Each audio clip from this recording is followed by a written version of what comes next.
Hello and welcome to the Swimrun Show podcast. I'm Mike and we have a very special guest, Marika Wagner. How are you, Marika? Thank you. I'm great. Good.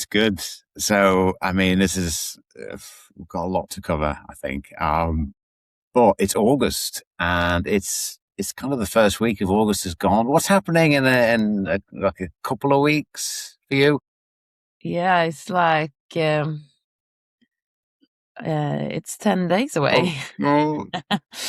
Yeah, we're approaching one water race, and anyone listening to this podcast will be familiar with this really big swimrun race.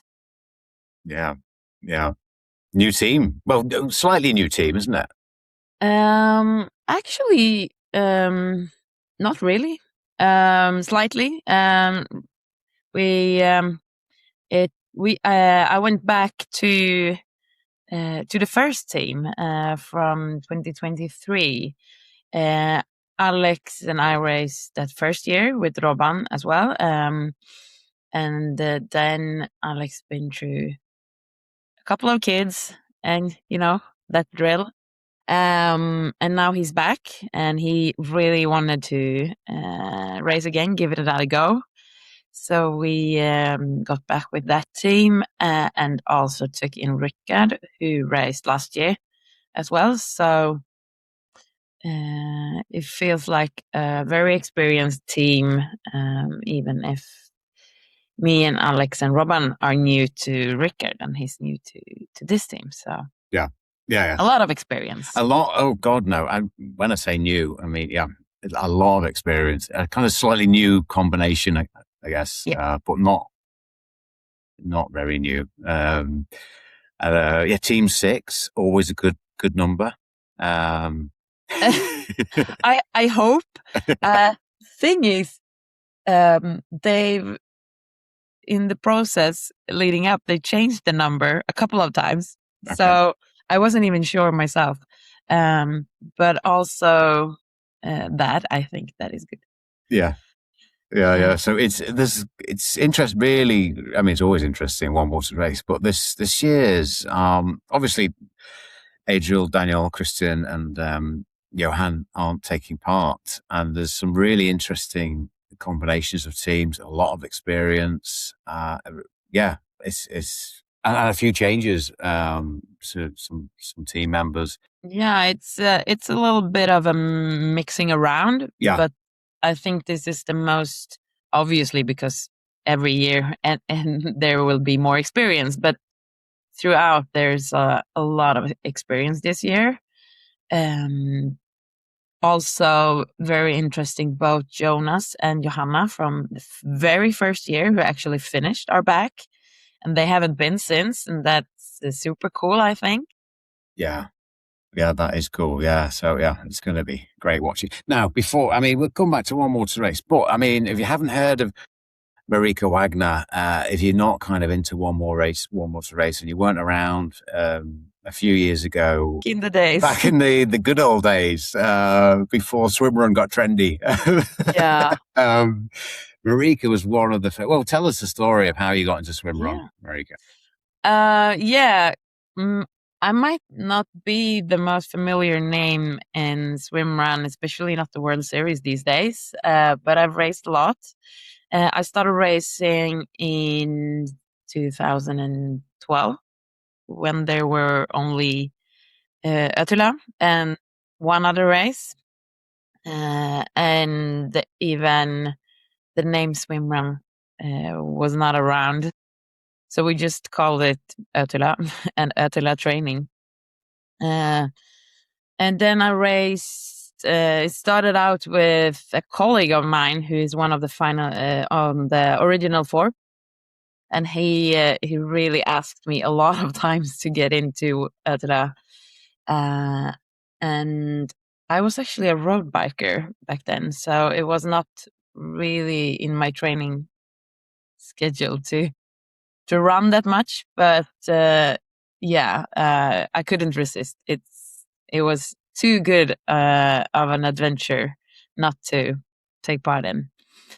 So yeah, I got together with a friend and we raced, and I still have the paddles from that first year, and it still has the writing on them, because I really didn't know if we were gonna be able to finish, because this just felt like such a long race, and so I wrote the cutoffs on my paddle, because that was the only thing I was focused on. We need to clear the cutoffs, and already on the first cutoff, we were hours and hours ahead.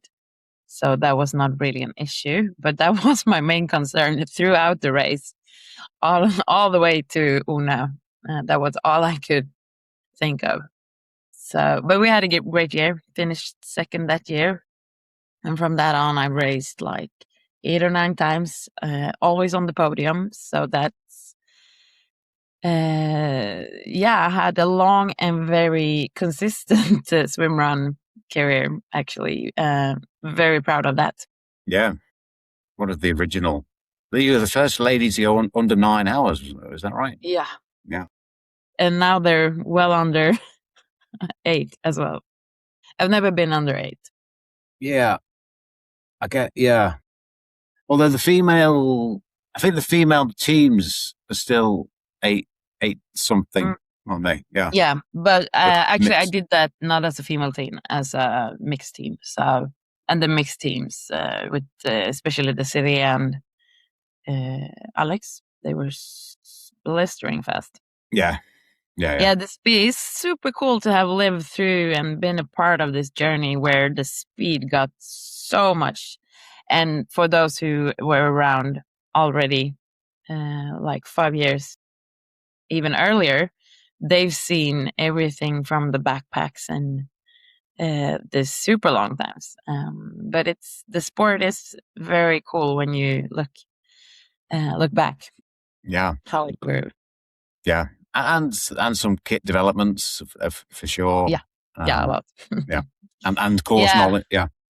I raced the first 2 years with a long wetsuit and no pull buoy. Then I raced my third year with a shorter wetsuit, but still zipper in the back, and the pull buoy I made from juice bottles. Yeah. And yeah, actually, that could take you far. Yeah, was that the year you did the sub 9 hour with the juice bottles? Yeah, I remember the photo. Yeah, cool. Yes, very good. I think I used that like at least one more time after that. Yeah, but then I think like the fourth year in, the zipper were in front. So then the develop started. Yeah. Cool. From that. Yeah, but it's been, I think at some point, the equipment got a little bit more aligned, because those years just before Head started developing and before ARC even were founded, a lot of people were experimenting a lot. Like the juice bottle was a small thing in comparison to what other people built, like entire rocket ships of floating devices. And that was a bit of the charm of the sport back then. And everything was super secret, and you heard rumors about the teams that had tried different things. Someone had seen them in Hellas trying out some new gear, and yeah, it was a bit, that was part of it. So, and I know I've talked to a lot of people from back then, and yeah, some of us really missed that mystery and experimenting and everything. And actually, you get a little bit of that within one water race that you don't do in the World Series anymore. Yeah, you're right. No, I did start in those days, and I did like that, because it could, if you weren't necessarily a super athlete, you could gain an advantage with a clever idea potentially, and it's quite fun. One water race. You're right. Yeah, that's a good point. There are some little things that are going on. The original original ideas in a team. So yeah, which I don't think I've got any at the moment. Yeah, but there's a lot. Like every team has their own solutions of keeping warm. So, you're not stuck on the Swimrun wetsuit thing, and you choose between some levels of warmth. Like we know we need maximum warmth, but we have the challenge with the pressure, so you can't just dress up. And yeah, people start out with brand new suits and scissors, and yeah, that's back to the um, glue and tape and whatnot just to make it suit you. Yeah, yeah, it is. Yeah, that is that. We discussed that in our team afterwards quite a lot. That they're trying to keep warm and put the pressure of the neoprene on the chest, and yeah, it's a real conundrum. Yeah. So, and it was a cold year, I guess, last year. Yeah, for sure. Yeah, it really was. Yeah, the cold can be challenging it's a big challenge in every swim run race or every kind of swim run race. But the thing is, if you compare it to, I've done some really cold years on Ute, but that also offers you the possibility to get warm on land. Like you can actually, a lot of the trails are runnable, and of some part of Ute, there's less runnable, and that's where everyone gets very cold. And if you compare that to one water race, that kind of running is throughout. There's no trails. A lot of islands are just climbing around, and you don't get warm from climbing around. So I think that's also kind of gives you a challenge with the cold in any race if the islands are very rough. Yeah. And also, the course is marked as well. So you don't have to worry, at least you don't have to worry about looking at your map and compass in the middle of the night while you're freezing. It's usually daytime, actually, also on it. It is, exactly, yeah. It is. Yeah, unless it's gone really wrong. I see you did 2022, Uto. Yeah, that was the cold cold one. year. Yeah. I did, actually. It was really cold. Yeah, didn't we race alongside with you at some part where you learned a lot of Swedish cursing? Yeah, a lot of Swedish what? Cursing. Okay, so yeah, maybe. I think so. No, we were really cold, and both me and my partner at that time, Maya, we raced without goggles. And racing without goggles, and I've always done that, like from the start. I've never used goggles in swimrun racing, except from Cannes. That was too salty. And on Uta, me and Maya, we learned that you can freeze in your eyes. And at some point, she was just screaming, "I'm freezing my fucking eyeballs out." Oh, God. It was so cold your eyes. Yeah, and yeah, it was the air temperature. You couldn't warm up on the land, could you? It was like 4 degrees in the water and 6 degrees on land. So, and some parts of Ute is very tricky. And for us, we got out to, we started to go out on the north little loop. And we got halfway out because the swims were very short. So we kind of mentally prepared just like to get in, 100 meters go, swim very fast, and then up one more time. Just go, go, go. And then we came to that one that is like 300-meter swim. And Maya just looked at it and she's like, "Yeah, I can get out there, but I won't be able to get back. I can't do it twice."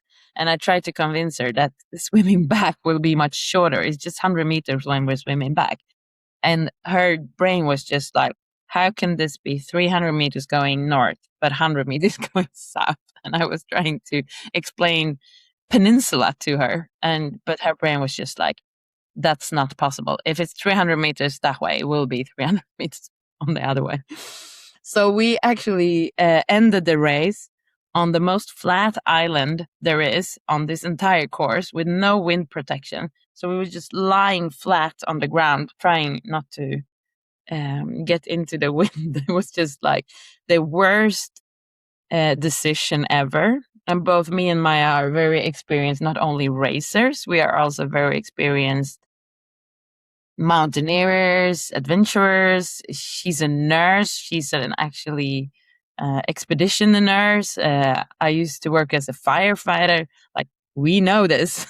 We know to get out of the wind. And then you take the decision to pull out of a race on an entire flat island in the middle of the ocean. It's like, God. racing and being cold makes you super stupid. Yeah.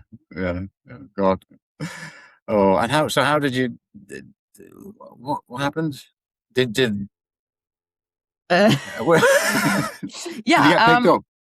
Yeah. What actually happened on that race, which actually is my all year the coolest one I've ever been to. So when we pulled out, another team comes behind, and one of them, it's a mixed team, and the guy in that team, Matthias, he's a client of mine because I work as a coach. So he's a client of mine, and just because we pulled out, the girl in his team, she's like, I want to pull out too. I want to join you. So, and Maya is like, she's the most caring person. So she's like, yeah, you shouldn't suffer anymore. You should come with us. Come sit here with me. So she comes hugging her, and I feel like, geez, I need to. And Matthias, he doesn't want to pull out, and I like, this were all our fault. So I need to step up. So actually, me and Matthias, we carried on and finished the race. Brilliant. Yeah. So, but yeah, with the separate bibs, and we clearly, when we come running to the finish line, the speaker is like, "Oh, here comes a mixed team! So well done, you did it, guys!" And we're like just sliding out to the side of the finish, and everyone is like, "Wrong way, wrong way!" So, yeah, we can see the finish line, and even if we're cold, we're not really that stupid. But yeah, we just wanted to make sure no one thought we were trying to race it. But yeah, we finished. Wow. And then we went to the non-existing hot showers and the cold sauna. That was glamour on a high level. But that's also what I really appreciate with Swimrun. It's a little bit raw. Yeah, definitely. Yeah, that race is etched in my memory. And we had the same thoughts as you, similar, that we got to a point there's no point stopping because we're just going to stand around getting cold today because we've got to get back. We've got to get to the finish, and the quickest way to do that was to carry on. So, and the two, Marja and the other girl, they must have got picked up somehow, I guess. Yeah. Yeah. They got picked up with the boat just shortly after me and Matthias left. Yeah, so they're back and they're warm now. Yeah. 4 years later. Yeah. So that sauna, I was in there for a long time. It must have been, it was probably just struggling with all the cold bodies, wasn't it? Just in the ladies, they were like, it was packed. It was like people sitting super tight, and then people standing just like on a crowded metro or something, just full in there. Like, you got a standing spot, and it was super cold. It was not even warm, and everyone had their wetsuits still on because it was too cold to get. So I don't know why we were in there at all, but it was like desperate measures, I think. Yeah. So they moved it to June, didn't they? So that it used to be in May. And so it's generally pretty okay now. Yeah, but I actually I think that's a little sad, because like or there's a lot of sides to it, but I think that was also kind of cool with having Uta as a season opener, and it's one of the most beautiful courses we have. And yeah, it was a tradition to get out to meet everyone after winter hibernation, and everyone was always so scared of the cold. But I think that could have been managed with a little bit of a course change instead, and still keeping that the season opener. I really like that. Yeah, But no, yeah, yeah, the course also deserves a good race. So it's a super nice course. yeah, yeah, yeah. Yeah, no, I know what you mean. It was good going in May, and but it is a really cool course as well because there used to be the longer run, didn't there? There used to be like the 10 or whatever K run towards the end. It used to be quite different. Yeah, and then they changed the course, and then it got a really cold day for it, and it couldn't quite. Yeah, anyway, it's hard being a race organizer for Yeah, sure. yeah. Yeah. So many decisions, and it's a lot. Yeah, there's pros and cons, and I just missed that particular day of season opener. That was nice, but um, I think Ute is also a great race to start with for beginners, even for like beginners wanting to do experience or sprint, or if you've done that for a while and you want to step up and do World Series. I think Ute is like the race to start with, just to get this experience from this natural course with a lot of nature, a lot of trails. This is what swimrun really should be like. So, and to be able to actually have it as a beginner's race, you need a little more warmth. Like starting out with 4 degrees in the air is not very beginner friendly, and it shouldn't be. You shouldn't like at some point. I think as a swim runner, you should challenge yourself with a cool race if you really want to do the course. Um, but maybe it's not the one to start with, so to speak, because there's a lot of cold races that are really beautiful courses that I think you shouldn't be too scared of. Yeah, yeah. Yeah, cool. It was kind of like the Swiss cheese model where the Swiss cheese holes in the system all lined up. It's something Yeah. and Yep. there's a course change. The weather was bad. The new kits from Arc had come online, which was less generally a little bit cooler, set up for running. There's so many things that kind of collided on that day, I think. And the air temperature is not just the water. That's the most people forget that. We always talk about water temperature, but it doesn't really matter. I've done races where there was 6 degrees in the water where I didn't freeze because it's the land temperature that is what actually makes you cold. People forget that. That was also the case when water race last year. It was not cooler water than any previous year, but it was so cool on land. It was so cool. And the wind coming from the north was really punishing us. Yeah, yeah. So you guys, I thought you guys were going to finish last year We really did think so ourselves. because you were going really well near the front. Yeah, we had such a good race. We did the year before as well. What I kind of want to say about one water race, it's so hard. It's such a tricky race. It's hard not in the way you think. It's not suffering the. That's not what I mean when I say hard. It's hard to figure out. There's so many elements. You have just a team of 4 that's gonna line up to the start line, healthy, ready, motivated, everything. And like just in our team, we counted to almost 20 family members and for full-time jobs that were also gonna align to prepare us in the best of ways.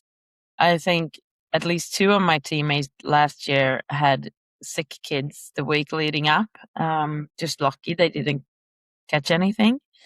So yeah, it's so much that needs to be aligned. It's the Swiss cheese model as well, but on the other way, there's so many things that needs to be aligned.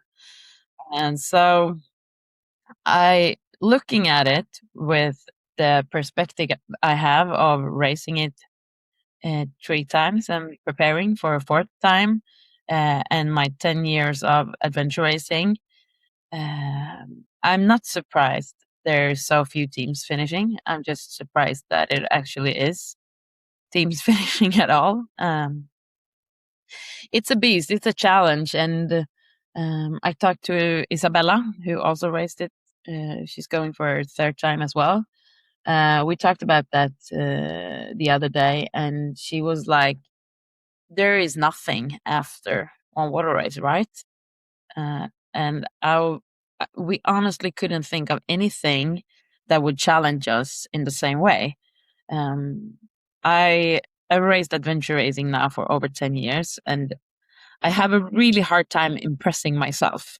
Like, I can't do anything that I will be impressed of for myself. There's nothing I don't think I can finish. There is no racing, no challenges, no adventures that I feel like I don't know if I can do that except from a water race. And if or once we finish this, actually, I don't know what will be the next challenge. And I don't necessarily need to know that by now, but it's a triggering thought that this is kind of the end game. It's the grand thing I want to do. Yeah, no, there's a lot in there. Yeah, so okay, Isabella. I remember seeing her last year. She was quite certain she wasn't going to do it again. She was. Which we all, yeah, a lot of people have after races.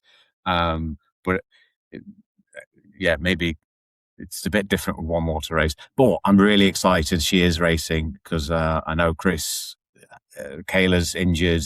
He was racing with Chris Goodfellow, and he was obviously looking for a female. And we all thought maybe Isabella, and so that's cool that she's doing it. So yeah, that's exciting. Yeah, and she's not the only one. Like, I know a lot of people who's gonna race this year who said never again, like they're done, or at least not this year. Marcus is one of them. I think he clearly said after finishing, actually 2 years ago, that he was done now. But there's something about this race. Yeah. Uh, I didn't say never, but I was quite sure I was not going to race this year. But then this race kind of picks you. It never leaves you. Yeah. I think Uh, that the fact Marcus was on the kind of media team watching it all, he was probably having serious FOMO. yeah, Yeah, last year. yeah, but yeah. Not speaking for them, but I share the feeling, and I can really see why they're coming back. And on the other hand, we have Jonas, who raced and finished the first year, and he's been really striving to get back. And it's been 4 years, and now he finally is back. And I think that also says something about this race, that it doesn't leave you. Mm-hmm. Like, wanting to come back the year after for sure, but then still like really working hard towards coming back for 4 years. It's also super cool, and I think Yeah. never Yeah. really leaves you. You will be back as well. You know what? Yeah, it does. No, I know what you mean. It does, but I'm not sure I want to be on the boat, and I don't realistically. I don't know. I don't know. But We'll see. Now, Robin Hanning, is he going to be on the boat? Yeah. Okay, cool. Yeah, that was kind of deal breaker for me. We worked together now for all the 4 years, and I couldn't think of anyone better for this mission. And yeah, we know each other inside out. He knows me as a racer more than anyone, and he really, yeah, we worked up also with the logistics and the feeding and everything. A really tight plan that we both agree and understand, which makes it very smooth with the packing and everything.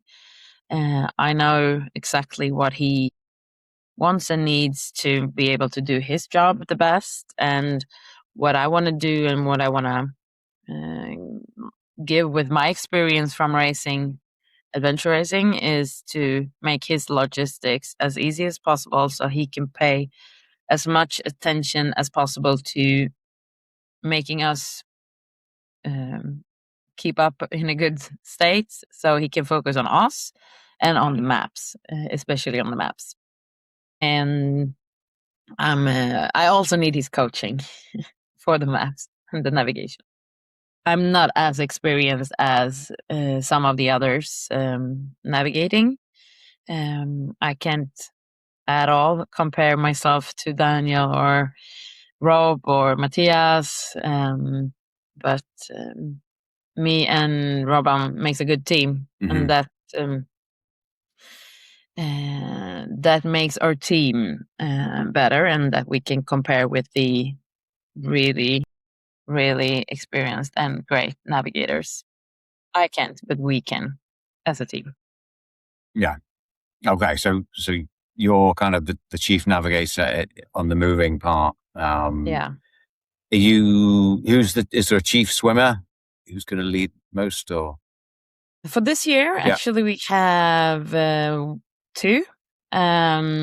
Rickard is a former swimmer, so he has great experience. Is really fast and also very durable. But Alex is a great swimmer as well. He was our lead swimmer the first year, so they will take turns. And I think, especially for not only like the physical part of it, but for navigation, for staying concentrated, like taking the responsibility of the swim, it would be great for them to have some rest time.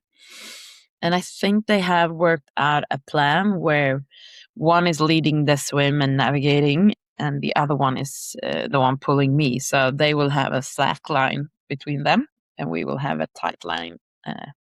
Because yeah, there will be a tight line. They are really, really good swimmers, both of them. I raced a lot of the World Series in OtillO with Alex, and yeah, he's super strong. So, and he really proved to himself and everyone that he's also very durable. Because the first year we actually did 63 hours, and yeah, we were short of 15Ks. So we come with that confidence that we actually swam the Dancing Agat, the only team swimming it and not finishing, I think. So yeah, we come with that confidence, especially in the swimming. That's impressive. Doing after kind of 50 something hours, you swam Danziger Agat. Yeah, that's good. Yeah. Yeah, Dancing Agat, and then straight up and over to Järflotta, which is another 2K. Right. And then the race was over at Järflotta. So yeah, and that feels good. It feels good to know what it's like to be out there. We also did part of it at night, which also adds some challenge and adventure to it. Yeah, definitely. Cool. And so I know Susie's doing the English Channel. Susie Noonan, Yeah, that's the plans, isn't it? yeah. Not this year. No, okay. No, she's preparing and she's going for it for next year. And I really love that because I think it was such lucky thing we took her onto our team 2 years ago. It was so much just by chance that happened, and I think yeah, we opened some urge to do big challenges for her, and I'm so happy to see her go take on this really big thing that I wouldn't even think of myself. And I think that would be super cool to follow, and she will do great. And she's not the one. I like her mindset, and I've learned a lot from her mindset. Of she has this winning mindset without the competition of it. She's just such a winner, and she never gives up, and she can challenge herself. She can push herself really hard, um, without this negativity of that competition can bring to your mind. And she leaves that out, and I think that's very inspiring. I've learned so much from having her on my team. It's such an honor. Yeah, yeah. Probably my highlight of last year was before the race. We had a little swim, and we met you guys in the little sauna by the water there. And it was just there was just a nice vibe. Your team were just like the nicest vibe. Well, no offense to anyone. Everyone was really nice, actually. But that was just a nice moment. I think you guys were having nice, were you guys having a beer? Were you guys having a beer in the sauna? Yeah. Yeah, no, that was cool. Yeah, that was cool. We were. Everyone racing water race is truly nice. It's really nice people, and I think it's special kind of people who takes on these big challenges. And I think most people being out there understand that it's a race, but it will be you against you and nature and nothing else. And it's so different because everyone truly hopes the best for everyone else. Like, I know that Adriel, Christine, and Daniel, all they want is for more teams to finish. They don't want to be there on their own. They just really want to meet you. They need to slow down a little bit. Yeah. Yes.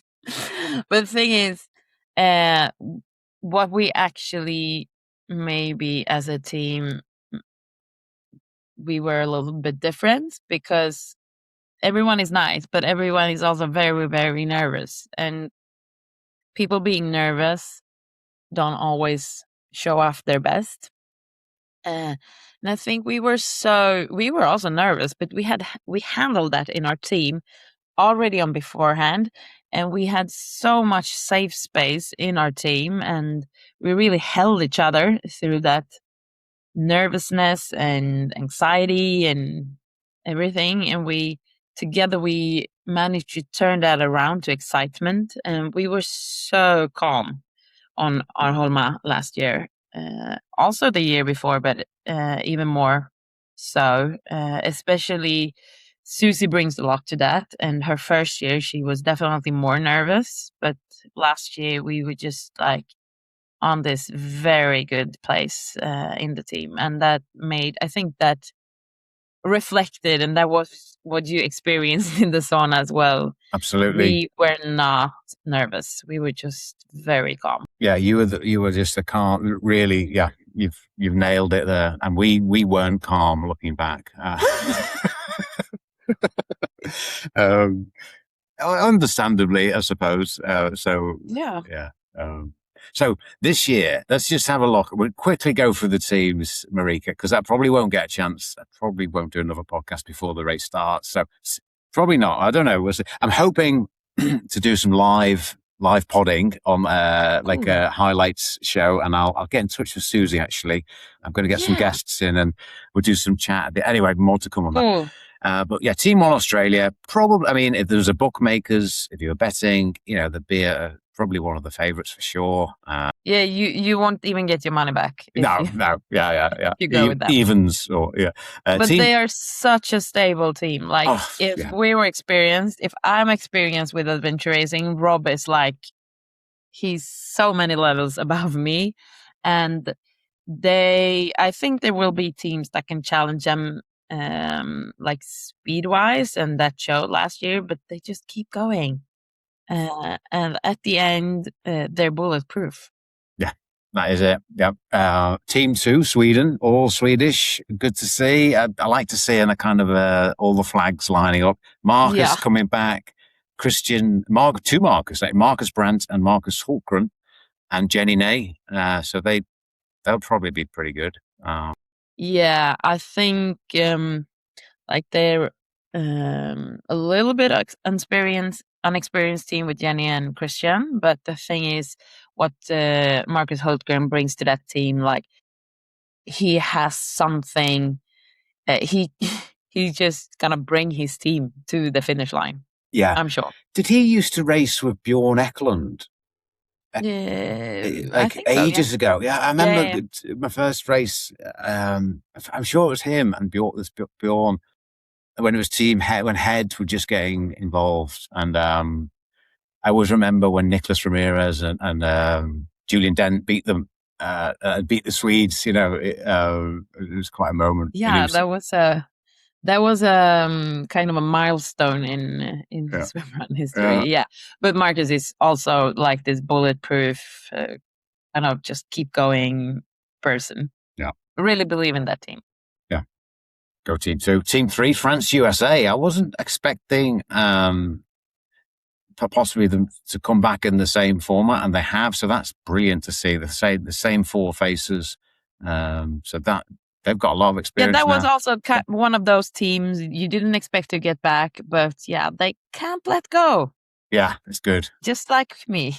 Yeah. And they did pretty well. Like they were going well. So they've got a good shout, I'd say. Team France USA.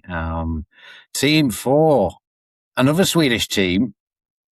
What do you think? Yeah. The couple there, Hanna and Johan, they're becoming the goats of swimrun. Hanna is she's so fast. They're both very fast, but especially Hanna is like super impressive speed. I really think they will start out really well. They also have the experience from Johanna, who finished first year, and Matthias is a great orienter. He will navigate. I think he's alongside with Rob. He's probably one of the best navigators on the line. Yeah, for sure. He's together with Rob. He's the best navigator on the course. So they're unexperienced when it comes to long racing, 24 hours and beyond. They will, when OtillO time runs out, they will be up for new ground. It will be super exciting to see how they face it. But what I've seen on Instagram is that this is the most prepared team. They have done so much team efforts, overnights, and okay. They started out early in the spring to get a good start, and they've done the work. This is the team who actually done the work. Okay. Team 4, one to watch. Team 5. I mean, I've got to be rooting for Team 5. Yeah, of course. Chris, Isabella, and good Angelus Meyer and Vincent Meyer. So Sweden, Germany, GB. So that'll be fun. I think that'll be fun to see how those. A lot of Yeah. experience. Yeah. Vincent made it like he made a really last minute um, performance last year, and they made it far. They made it a long way. And to be honest, and I trained a lot with Isabella, and we did a long swimrun adventure just 2 days ago. She's grown to be a brilliant navigator as well. Okay. They have a good shot of getting far. I think they have the kind of adventure experience as well. Maybe lacking a little speed, but yeah, Maybe now with Daniel's team not in it, you've just yeah, got to keep up with the Australians. I mean, yeah. not, you know. Anyway, Team Six, Sweden. I mean, yeah, we know those guys. We really think we got what it takes. But as we experienced the last 2 years, you need to like keep everyone healthy as well. Yeah, yeah. What was it that I can't remember? Was it a cold breathing thing last year that? Last year, Fredrik started feeling quite unwell in the afternoon of day two, and we did take a lot of measures. We were racing alongside with Team Australia, but then he started to feel quite just bad. So we did a couple of longer stops to try to warm him up. We had a break to eat and to sleep a little bit, or at least Fredrik was sleeping, and we tried to warm him up before heading like to the most eastern part of the course where it's very cold.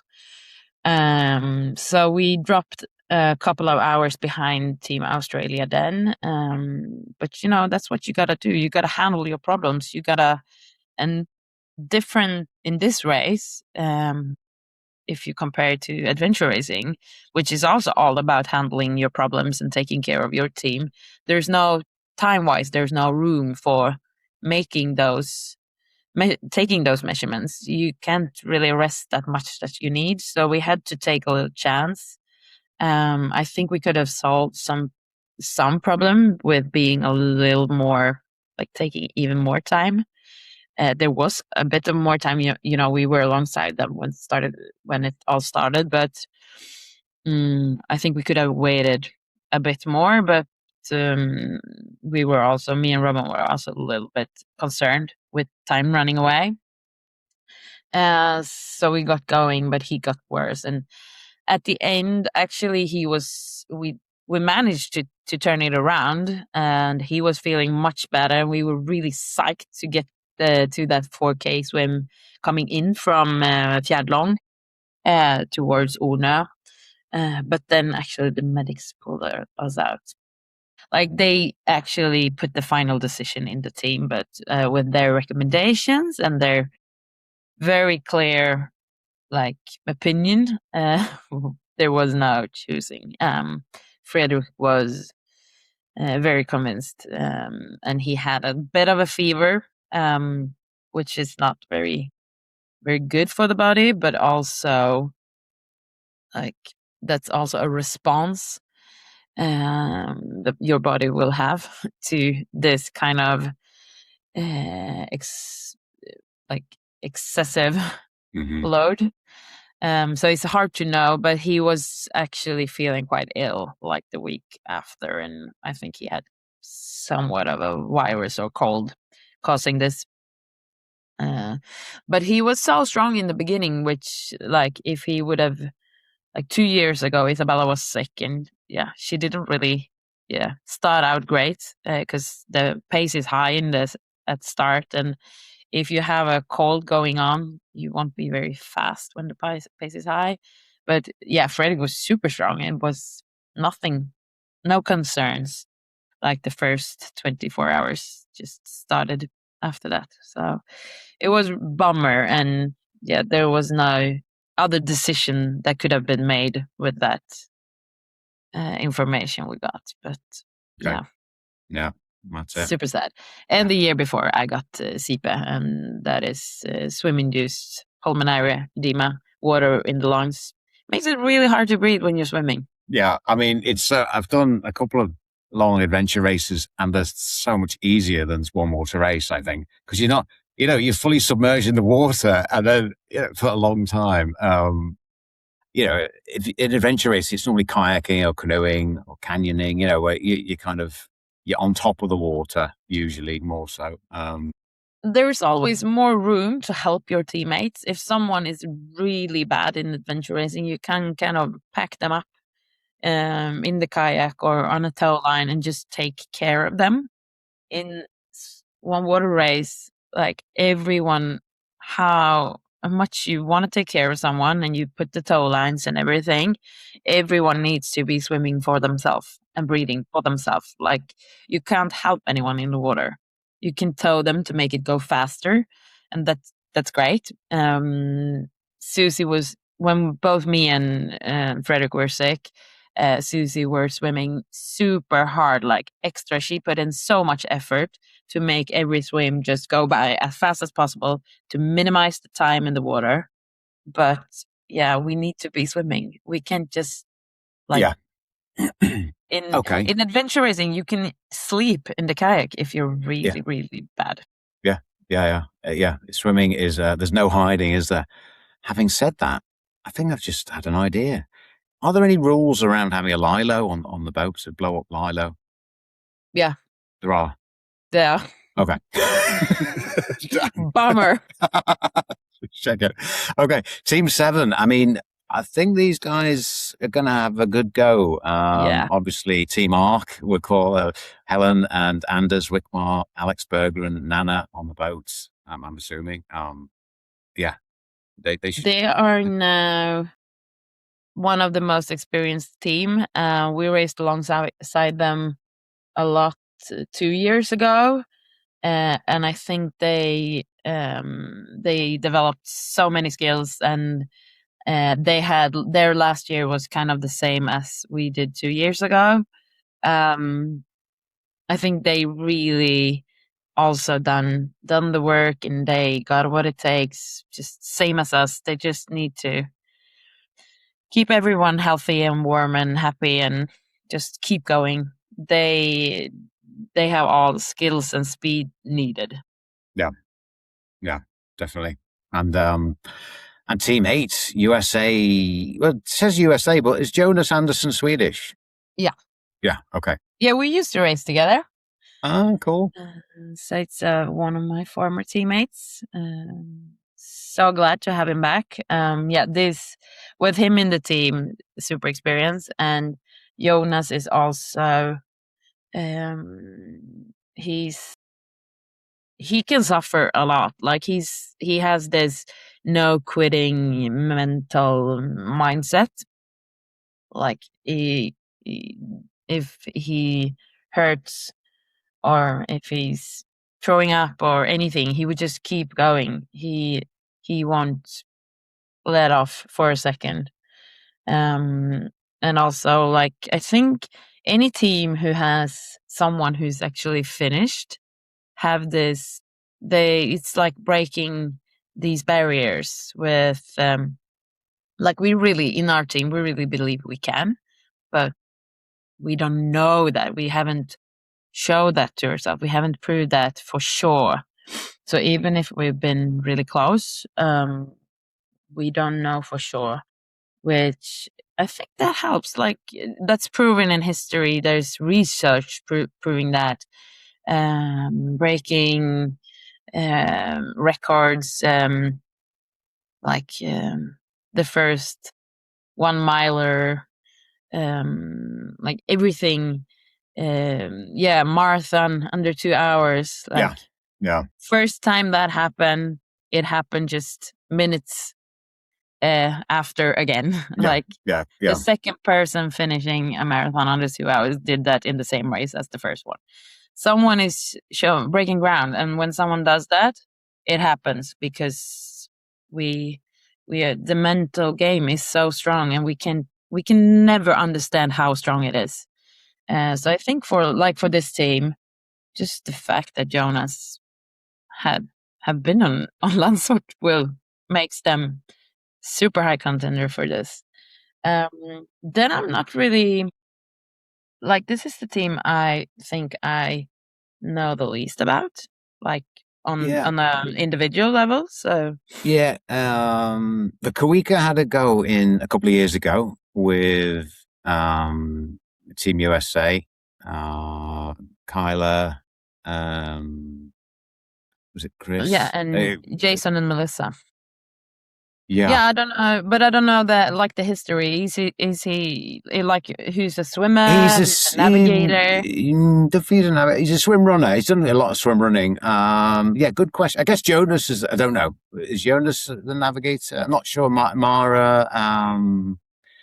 Yeah, who knows? Who knows? Andy Hewitt's a swim runner in a USA. Done a lot of racing. But, yeah. I know them by that. I know them as swim runners. Yeah, but yeah, You know? yeah.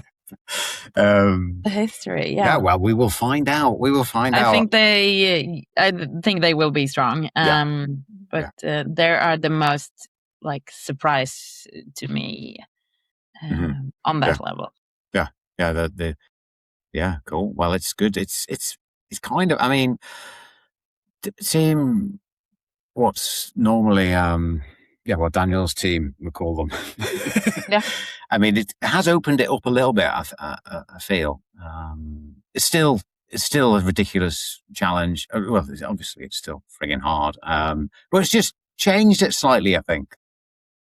Yeah, I think you can't really like to say anything else would be to not to recognize their extreme level and their efforts. They have these bulletproof kind of experience as Australia, but they also got the speed that no one else have. And just look at the team on their individual performances in World Series and OtillO. They're not only fast on this long, they're fast. And I think the team that has the same speed from shorter racing is Team 4, but then they lack Daniel's 20 years of adventure racing and Christine as well. So they are one of a kind, and Australia is super bulletproof, and we know they're gonna finish, and they're gonna finish fast, but the top speed it's not the same, just different. And yeah, this race is not about speed, but I can't believe how fast they've been the past, like all of the years. So it's super cool, but I think it opens up a little bit, especially for teams who would have maybe tried to follow them. Mm-hmm. I think some teams that actually has the speed they could have kept up with them for at least the first 12 hours. They will have a greater shot by not doing that. Okay. Yeah. And it's I starting. think we could have easily been one of those teams trying to keep up, and I don't know if I would have enjoyed it. Yeah. It's only gets you so far, I suppose. Something like that, yeah. Yeah. And it's changed to 4:00 start, hasn't it? 4 p.m. Yeah, super exciting. My first response when Thomas told us, or actually Adriel spilled some beans before, because this year we had individual race briefing meetings with each team, so we got the information just like a couple of days spread. And my first response were like, "Oh, whole new course," because it turns everything around, all the perspective. Every island we done at night, we're now gonna see in daylight. And some tricky islands that we managed in daylight will now be even more trickier at night. and yeah, it changes the perspective. It also changes. I think the teams will be more spread out earlier, because nighttime always does that to a Yeah. field. Yeah. The navigation skills will be set to test much earlier, straight away. That's exciting.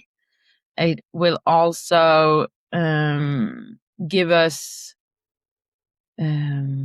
whole different kind of speed, because we will be faster the first night than we usually, but this really top speed part of the first day will be much shorter, because nighttime slows you down. Darkness, the natural sleepiness, navigation is always slower at Yeah. night. So I think there will be a different kind of excitement for the audience setting on earlier. We won't have the tight racing excitement uh, from the first day. Yeah, but I think it's wise. We will have it will be tight finishing, because they won't let us go into the third night, I think. Mm-hmm. So it will have to be a faster race. Yeah, you got to get to Danziger for lunchtime or something, or I don't know, sometime. Yeah, not too late. It's going to be in daylight anyway, isn't it? Yeah, if you get to the for Ghat. sure. Yeah. There is no other possibility for Yeah. dancing yet. Yeah. And there will be in daylight. I think what we also get from this is that first tricky swim from Kapellskär, where everyone get caught up with the ferries. That one will be at night, so we won't be stopped there, and that's a good thing. I think maybe Dancing will be a little more ferries, but they have, like, the safety organization is so good, and they have so much knowledge and planning around those ferries. So I think it will turn out great, and I think it's easier with Dancing than this first ferry crossing. That's a little bit more tricky. Every team comes quite at the same time, and then there's a big pile up on teams waiting. Yeah. Cool. Exciting. So Yeah. So Marika, you're a coach now. Yeah. Is it? I worked as endurance coach for like last 8 years. Wow.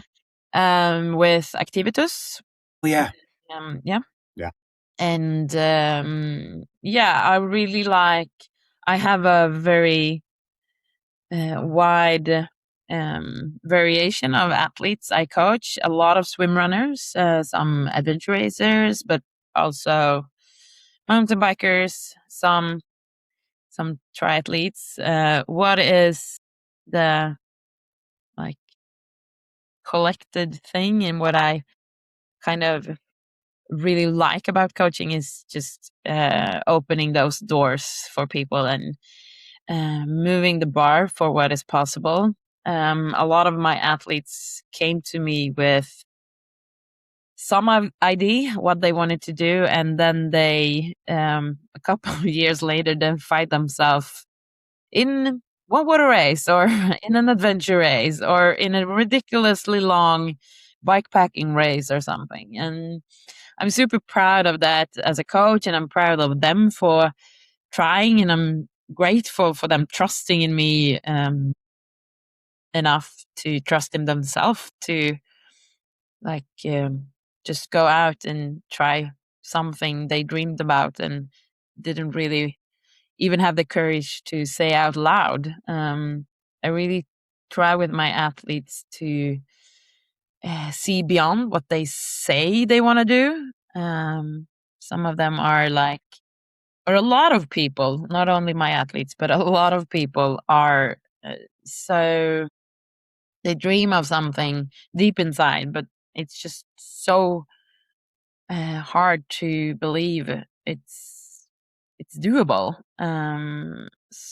So if you come to me and you say, I want to run a marathon, and if I only listen to that and coach them for a marathon, that will be where they stay. But if you have someone and you can kind of hear in the background, there is something more to this. They're dreaming about something more, and it could be like something super big, a lot of days, but it can also just be not just, but it could be like I run a street marathon, but what I really want to do is go into the mountains. But it feels so much harder that I safely stay on the road. If I can just like open up to run for your dreams, I think makes me so happy. Yeah, good.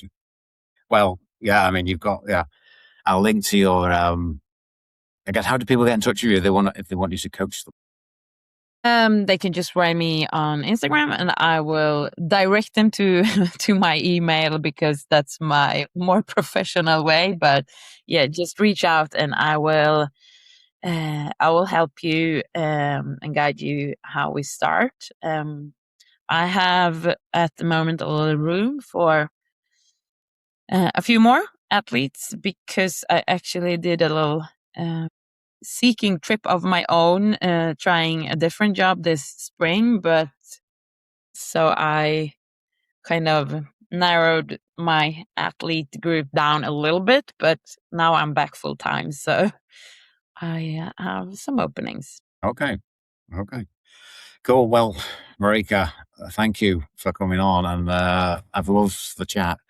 I mean, there's so much more. Like, even we've not even talked about your World Championship races, the OtillO ones, really. But there's so much. History. It's history, isn't it? But a real historic swim runner you are, and one of the original leading ladies. So yeah, I mean, really good luck to you and your team, Team 6.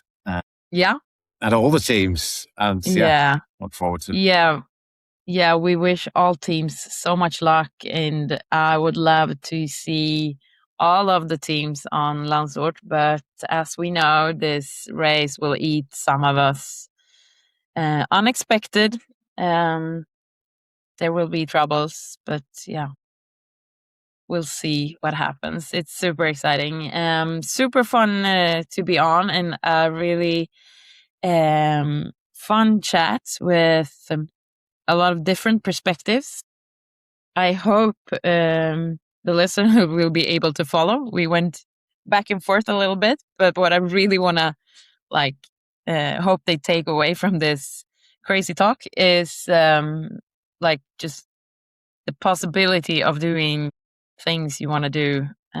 It's there, so just go grab it. And what you can learn from one water race, it's that failing is not failing. Just like not finishing is also an adventure. So just go for it. And looking at one water, there's some really great teams and great athletes who have failed to go to Landsort. So don't be afraid to fail because it doesn't really matter. It's okay. You had a great adventure. Just go for it again. Yeah. You're almost expected to not get there. Everyone. It's like you're not going to be able to do this. so but there's a chance. You might. So cool. Thank you, Marika. Thank you. And I will. I'll be in touch with Susie. So watch out, Susie. Yeah, she took time off work that week, so she's all yours. Brilliant. Thank you. Bye, Marika. Thank you so much. Bye. Okay.